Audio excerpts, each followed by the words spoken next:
Hello, everyone. We are here again in the Brave studio to talk about what made us decide. And I'm super excited to be joined here today by Celena Tice, who is a fellow breast cancer survivor. And we're going to have a conversation about what led her to decide. So before we jump in, I'd love to welcome you, Celena, and just have you introduce yourself. Thank you. Celena Tice from Phoenix, Arizona, 1-year breast cancer survivor, and have boys. Oh, we lost. Oh, there we go. 3 boys, 19-year-old, 15-year-old, and 9-year-old, and I'm engaged to my fiance, 3 years, and so yeah. Awesome. Well, congratulations on your 1-year survivorship. That is fantastic news. So I'm really looking forward to chatting with you today. And obviously this is pretty fresh for you being one year out. So I really appreciate you being here and sharing with our audience. So I'm curious if you could tell our audience a bit about your diagnosis and perhaps what your diagnosis was, what led to your diagnosis, that type of information. I actually, it was just crazy how I found out. I actually was scheduled to get my breast implants taken out in February of 2020, and I had had them for 13 years. I did a lot of research about breast implant illness, and I felt like I had a lot of the symptoms. So thanks to my mom, she convinced me that I should get these things taken out. They weren't healthy for me. Just did a lot of research. So in doing so, I was required to get a mammogram before the surgery. Went through the surgery, got this letter in the mail saying that they found some calcifications in the mammogram that I had before my surgery, and I needed to go in for a ultrasound. So I kind of put it off for like a month, to be honest. So this is in April, and to go get my ultrasound, and they sent the results to my plastic surgeon.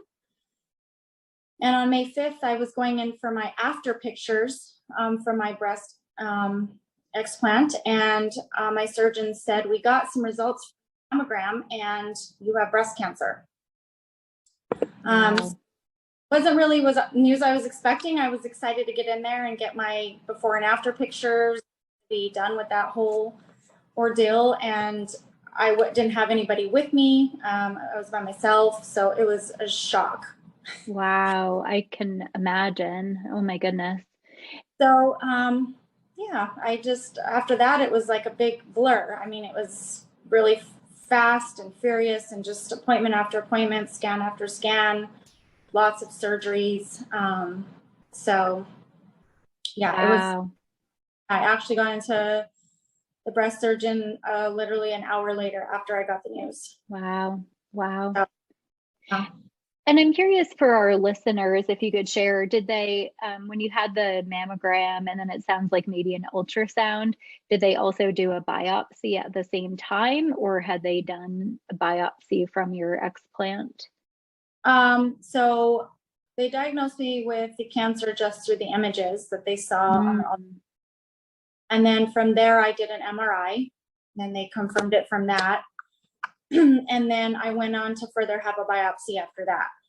I see.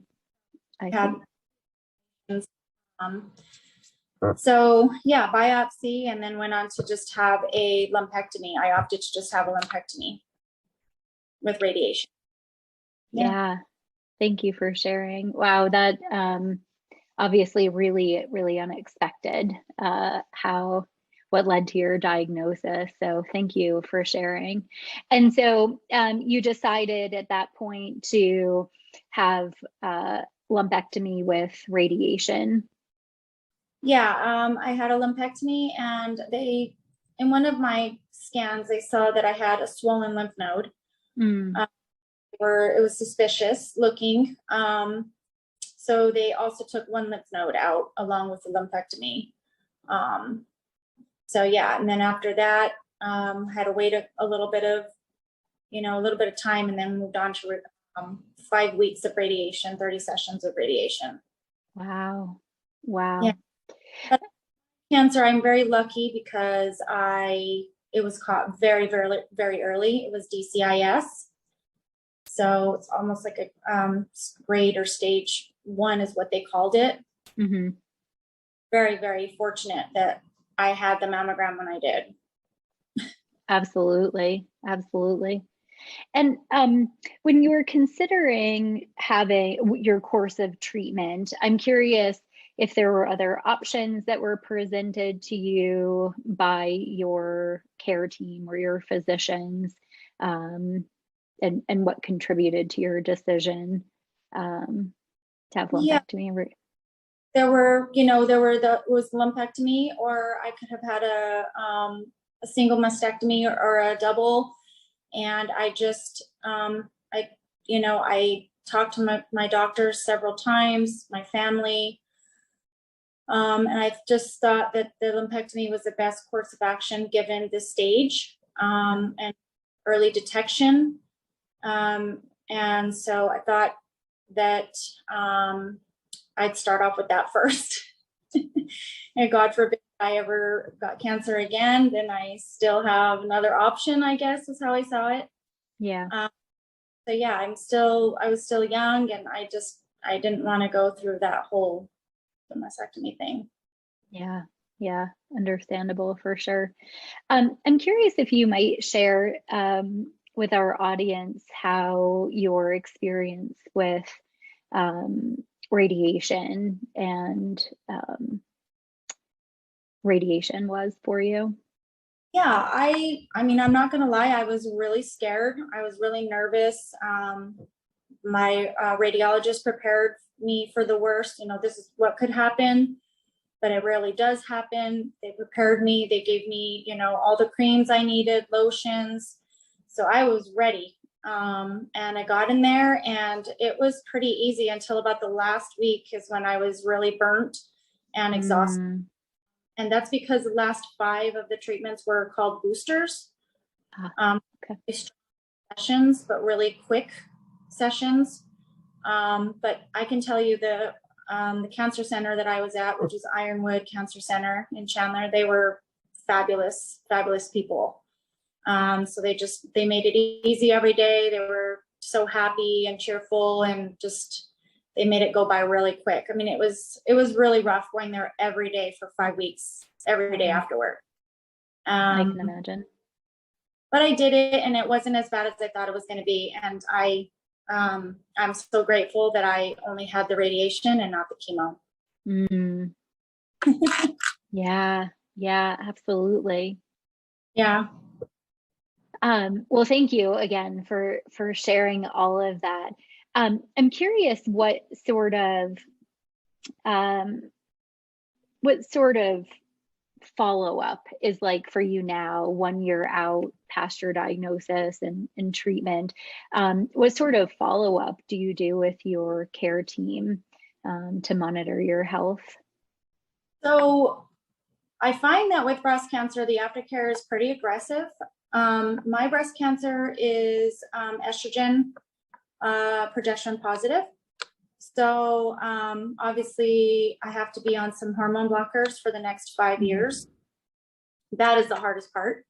Hormone blockers are not any fun.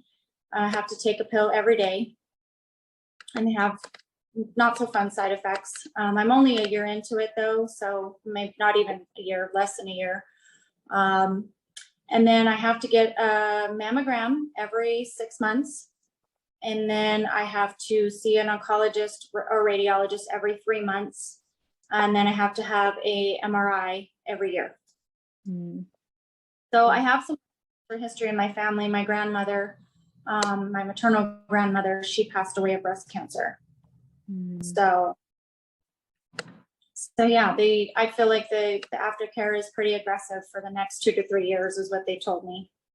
Yeah, makes sense. Yeah. I'm hearing a lot of similarities in our stories, and definitely understand the journey with estrogen receptor blockers. Yes. Yeah, is there anything you might share with our audience about what that's been like for you to be on those medication or that medication? Um, I wouldn't, I mean, it's, some days are good, some days are bad. I can tell um, when I can tell when the side effects are kicking in, the joint pain and a whole bunch of other little symptoms, dry skin, um, things like that. And I mean, depriving your body of estrogen, that's a kind of a big deal. Yeah, yeah, I especially when take you're young, right? I see a naturopathic doctor, and she's helped me tremendously with supplements that have helped Nice.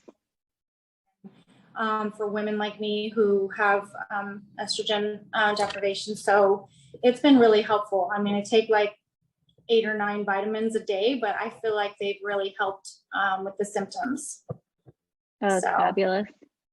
yeah. That's really great to hear. And so if I'm hearing you correctly, your naturopath has been really helpful in your course of treatment and helping you manage being on the medication that you need to take for the next 5 years. Yeah, definitely. Yeah.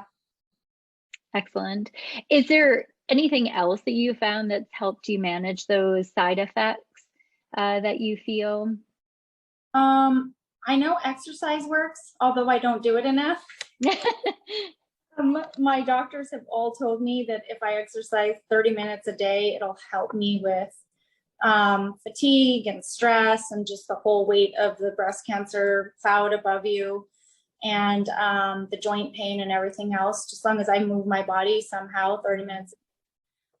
So I know when I do that, I feel better. It's just getting the motivation to do it and the time. Yeah. But I think that's a huge factor there is exercise. For sure. For sure. Diet plays a whole role in all this big picture that I need to get back.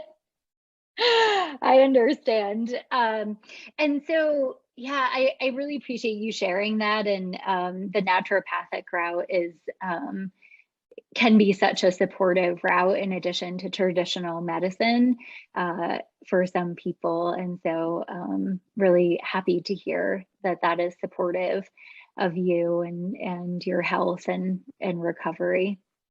Yeah. Is wondering if there's anything that you wish you had known as you reflect back on being 1 year out, your diagnosis, your course of treatment, or is there anything, or are there any things that you wish you had known?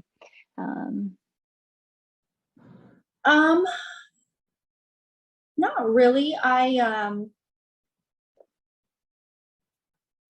I was really good about getting my yearly scans just because of my grandmother and the history there. So I had already started getting my yearly scans, even though I was only 42 years of age when I was diagnosed. So I don't think so. I think I pretty much did everything my doctors told me to do with every surgery I had, and all the medication and the radiation and everything else. I think that I think I took a pretty good course here and did what I think I should have done. Nice. And is there anything that you might share with our audience? Any thoughts or anything that you would think would be helpful for them to consider, or questions to ask as they may be facing similar decisions? I would say to do your research, get second opinions. I did. I got a second opinion from another cancer team here in Phoenix, and both teams were the same exact recommendation, a lumpectomy with radiation, just based on the grade and the diagnosis. I joined a few Facebook groups, support groups, and they were so helpful. You know, all I had to do was ask a question or do a search in the search bar for things to prep for a lumpectomy or, you know, the lymph node biopsy or whatever. And I found everything I could ever want in there. So I found that to be really helpful. The support groups were awesome because they're women that can relate to what you're going through, your emotions and your feelings and your ups and your downs and the preparation of everything. I felt, and I still belong to those groups just because I love to read the women's stories and even give some insight when they need it, you know, on my experience with things. So I found that to be really helpful. That's awesome. And we certainly appreciate you being generous with your time and sharing with our brave audience. And it's amazing to hear how you're giving back to this community and being so generous with your support, especially considering that, you know, this is quite recent for you. So appreciate it. So appreciate your time and you sharing your experience and your course of treatment. Is there anything else that you would like to share before we wrap up today? No, I don't think so. No, I think we covered most of my story. Awesome. Awesome. Well, again, I so appreciate it. Celena, thank you for taking the time and sharing with our audience. And thanks to our audience for being here and listening. And we know many of you are facing tough decisions, tough diagnoses. And so we wish you all well, and we will see you back here in the Brave studio again shortly. Bye for now.